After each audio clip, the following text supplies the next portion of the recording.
Hi friends, and welcome back to AmandaMuse. Today we're going to be going live. I'm live right now, and we're going to be talking about an element of mental health. I think mental health is a really broad subject matter, and so I don't want to paint this as something it isn't. So obviously, if you guys have been following my journey for a little bit, then you know that I've kind of been going through some stuff. And hi JC. It's been a process. So we'll say that there was an event on July 2nd, and we are now July 17th, so 15 days. And I just want to talk about, the process of encountering some issues, for one, with mental health, how to kind of go through it, and basically 5 ways that I feel like it's helping me, and just generally speaking with mental health and self-care. So hi Christina, hi Joanna, thank you for tuning in live. And if you are watching the replay, I apologize for all the hellos, but it's so fun to acknowledge the people that are here. Marike, and oh awesome, hello. Okay, so, oh, thank you, Tiana. Yes, I have new hair, in case you've missed that memo, but it's like very freshly washed and very light. If for some reason you can't... Oh no, what's going on with my Wi-Fi? Let's see if I can switch something right here. Am I back? I think I'm back. I was hooked onto my house Wi-Fi. Now we'll just try the regular data here. So, okay, I'm back. So, as I was saying, in case 35 hours a week, I was going to school full time, and it was, I had a boyfriend and all the things that you have when you're young that can lead to a lot of stressful situations. And then most recently, as an adult, being in a situation where a criminal act is performed to me in my presence, and I'm, if you're curious about that after this video, I'll link it below and you can click the I, but we won't go into that today. But basically, I felt as though my space had been invaded, and a little bit unsafe, if I can be totally honest. And I noticed that my first reaction, aside from that fight or flight, was really, you just kind of feel like you wanted to come into yourself and just sit there like in a little ball and watch Netflix and just hang out there, which I think that place is okay for a short time. Thank you for tuning in, by the way, and leaving me these beautiful comments. It's hard to read them all so quickly, but I will get to them certainly later. But you kind of feel like that initial reaction's like, and I'm good. Like, I'm gonna sit here. I'm just gonna like just process what's happened, or maybe not process and just sit there. And I think the first step in feeling healthy is acknowledging that you're feeling a certain way. So I have been very public about how I felt post-assault, and what I'm doing to feel better and the steps that I'm taking to move forward. And so the first thing I acknowledged was that I just wasn't feeling good. My body was sore, and I felt like I wanted to crawl inward, and just kind of sit there for a bit. I think the nature of stuff that I do here on YouTube and the nature of my job is that I'm a very public person. So I knew, like, I felt like I had like 2 little people sitting here. One person going, yeah, you're human. Just go grab that bag of chips and go watch Netflix for a bit, and let the chips literally fall where they may, or let the cards fall where they may. And then the other person's like, girlfriend, get it together and acknowledge how you're feeling. And so I think that was the first thing, is me saying, okay, I'm gonna wave the flag here. And it's not a sign of weakness in any way to say, I'm not okay. Right? Kristen's saying she can totally relate to this. She's going through the same thing. And I have to say that I've been, receiving a lot of messages privately, aside from the amazing comments on the few videos that I've talked about this, but through Insta stories, through Facebook, and it's been extremely moving to, I'm trying not to get emotional about it, because it's unbelievable that someone has felt comfortable enough to share with me private details of their life. And so for that, I thank you for feeling comfortable enough. But I think what's really come of it is that by talking about it, by acknowledging that something's not okay and that you're not okay, is like step 1. Walk through it. I feel like that's the second thing. is acknowledging that there is an elephant in the room and then like addressing it head on. So it's not going to be easy when you have to process something. And I'm trying to speak in very general terms because it's not specific to exactly something I've encountered, but it could be anything. But yeah, I mean, you just have to walk through it, and it's going to be shitty and it's going to suck. And there might be a lot of tears. There might be some anger. You might feel like your world is spinning, but you're going to come out the other end eventually. That amount of time is going to be different for each person. You know, thank you, Lack. But it's, you know, she was just saying that I'm a powerful example for women, but I just feel like I need to talk about it because I started the conversation and I can't just leave it.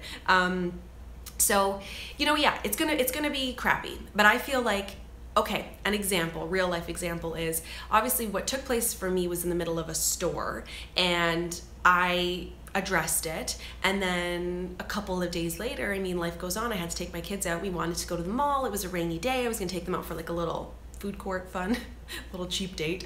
All was good, and then when I got to the mall, I felt this anxiety creeping in. Like I just felt unsafe. And if I can put a label on anything, that's how I've been feeling lately, is truly just a little unsafe, a little unsettled, you know?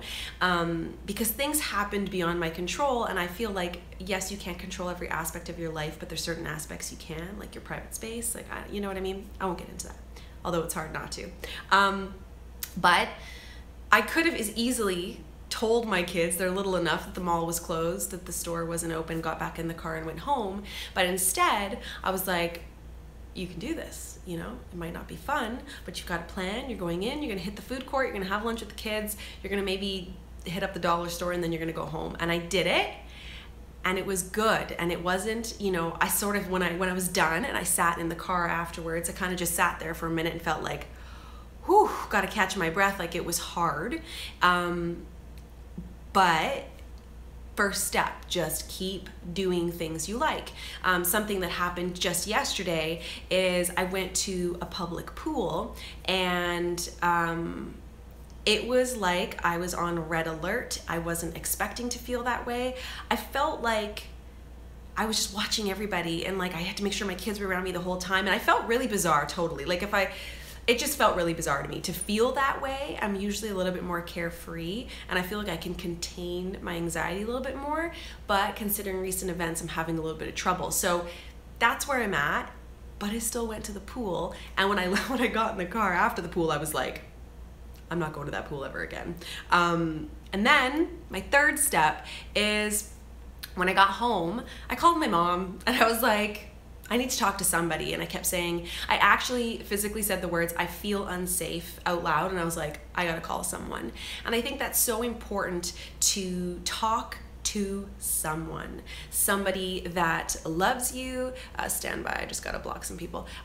Somebody that, yeah, they're gone, bye-bye now. But yeah, somebody that loves you, somebody that is within your support circle. And if you do share whatever has happened, whatever you're going through with somebody, and you don't feel that support, you will sense it, right? Stop that conversation, carry on to the way the things were with that person, mental check note it, and you don't share with that person again, and you're gonna find the next person that you feel supported by. But please don't stop sharing because you didn't get the right support the first time. You know, being so public about what's happened, I share things on the internet, and there was a couple of troll comments, which I've since deleted. But you know, you will have people that are going to minimize your situation, try to make it better right away, because that's, I think, really natural, is that people want to solve and move on, and everybody's going to be happy. There's also something that Dean and I make reference to all the time. Have you ever seen the movie The Beach with Leonardo DiCaprio? It's pretty old.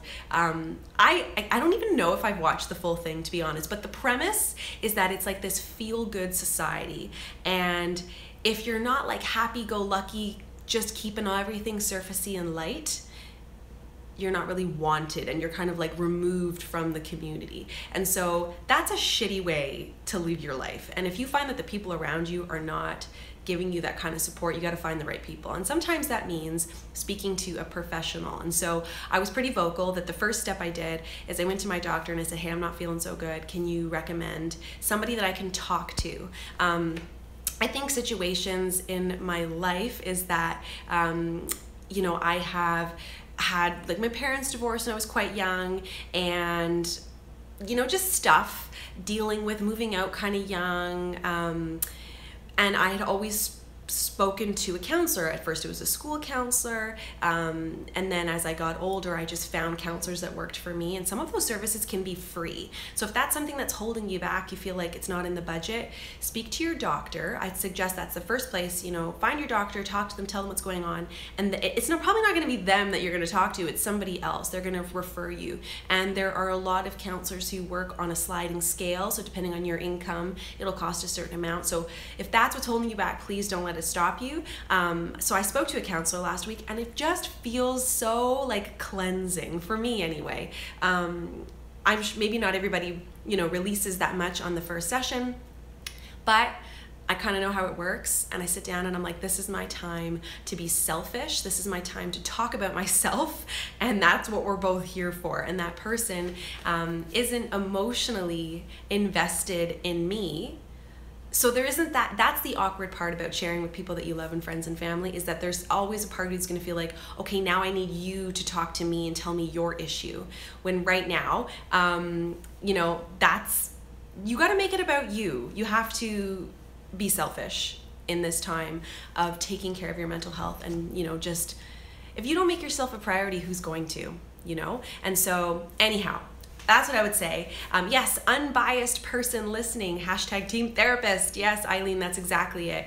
And it can seem super weird to talk to a complete stranger about your stuff, but just know that they're trained in how to lead the conversation.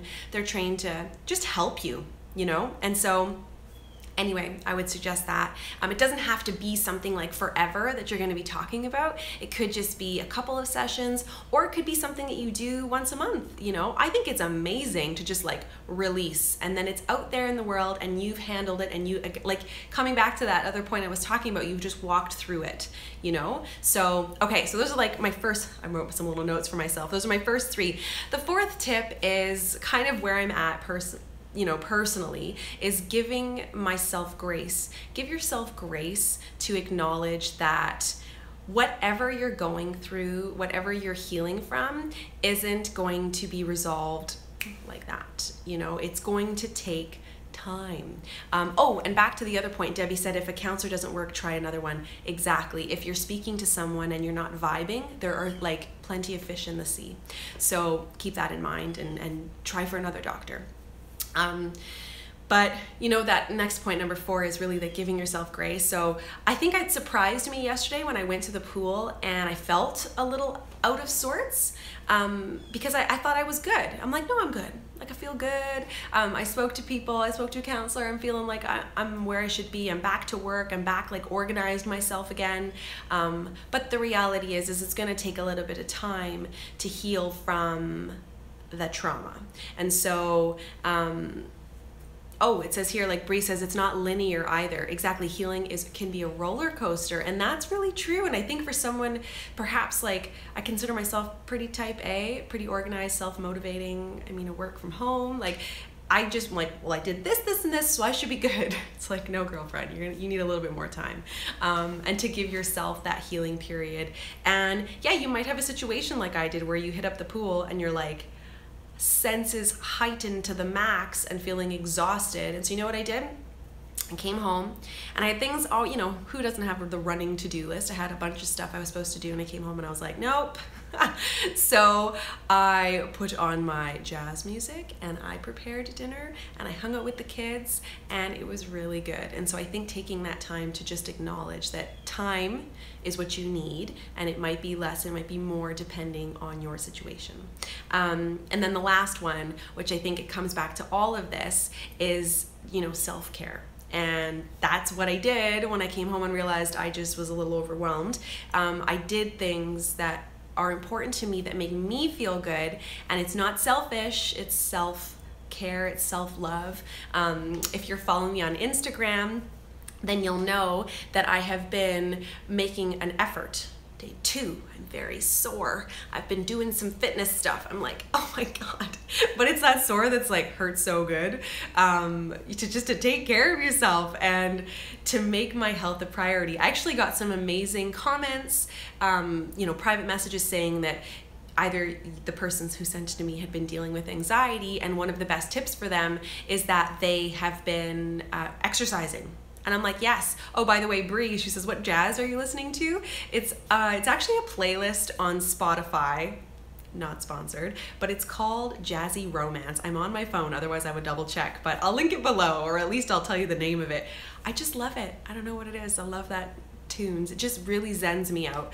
And yes, Eileen, endorphins from working out. So yeah, it's just whatever it is. And I mean, not exercise isn't for everybody. And I'm not saying you need to start like doing crazy beach body things or whatever, but even just going for a walk and keep moving. You know, when I had that crappy experience at the hospital, the one good thing that came out of that is that the doctor did say to me, just keep moving.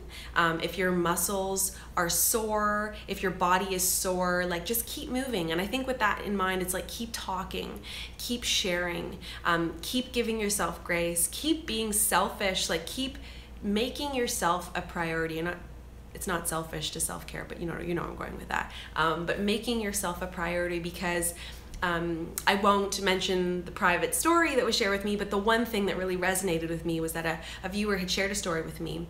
It was a pretty unfortunate situation that had happened, but they had said that after watching my video and hearing and watching the comments from other people, that it was time to make herself a priority because her family needed her and her children need a whole person. And I think that was just like, whoa, it hit me hard, because it's true.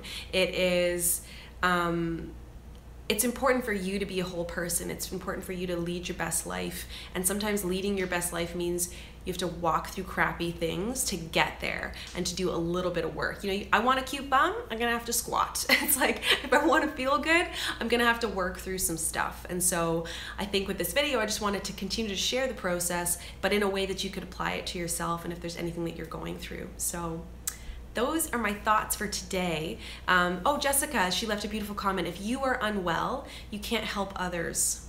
I love it. It's true. How are you going to help others be well if you're not a whole person yourself? I'll check to see if there's any last minute comments, but those are my thoughts for today.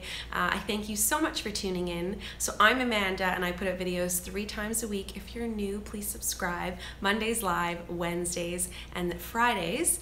And I'm actually going to be going live tonight with Elle from the Linguists at 9 p.m. So I'll link that below in case you're watching this and you think you want to catch me later. So I'm on a roll today. I'm going to be live all day.